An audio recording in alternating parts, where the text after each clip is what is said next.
असां पंहिंजी जेको केस हक़ीक़तूं जेके आहिनि उहे पहुचायूं पियासीं। सां जेको ज़ुल्म ज़्यादतियूं नाइंसाफ़ियूं थियनि थियूं उहो ज़िक्र थिए पियो। पर हिकिड़ी ॻाल्हि क्लियर आहे त असांजो पंहिंजो हिकिड़ो अलहदा मौक़िफ़ आहे। असां कंहिंजा एजेंट न आहियूं, असां सिंध जा एजेंट आहियूं। सिंध जे हवाले सां असां पंहिंजो भरपूर आवाज़ उथारण जी कोशिशि कयूं था।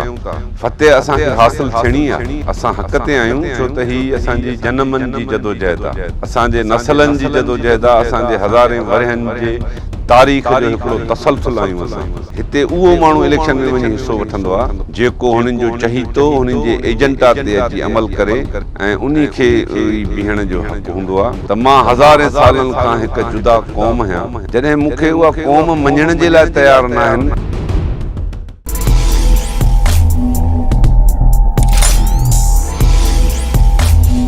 वक्त की बात, वक्त है सच बताने का।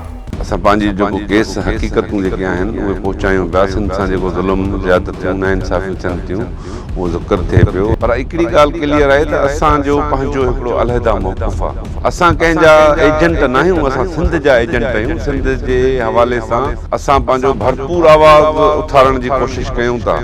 फतेह असांखे हासिलु थियणी आहे। असां हक़ ते आहियूं छो त हीअ असांजी जनमनि जी जदोजहद आहे, असांजे नसलनि जी जदोजहद आहे, असांजे हज़ारे वरहनि जे तारीख़ जो हिकिड़ो तसलसल आहियूं असां।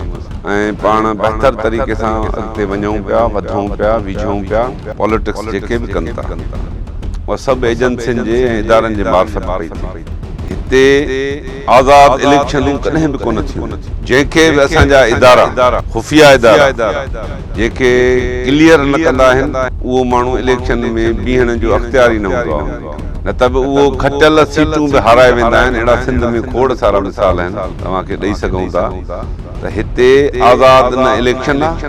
हिते उहो माण्हू इलेक्शन में वञी हिसो वठंदो आहे जेको हुननि जो चही थो हुननि जे एजेंडा ते अची अमल करे ऐं उन खे बीहण जो हक़ हूंदो आहे। हू सिंध जे माण्हुनि जो रद्द कयल हिकिड़ी शयूं जेके असांजे पार्टी जे पॉलिसी सां मुकमल तज़ाद रखनि।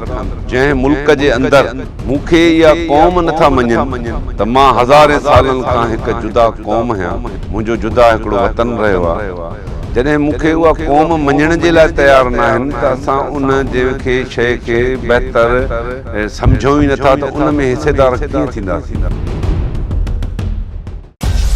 मेरी पहचान वक्त की बात को सब्सक्राइब करें और कमेंट करें।